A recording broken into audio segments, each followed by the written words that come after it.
Hi guys, this is just a short video. Just showing you my hair. This is natural. And I did a Bantu knockouts. I don't know what you call it. We in Jamaica call it tiny bump.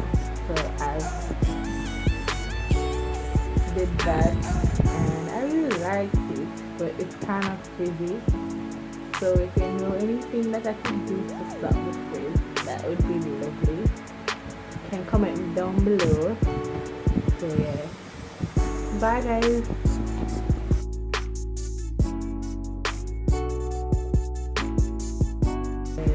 Today Bantu bump, tiny knot out, tiny bump knot out, or what you guys on YouTube call a bump.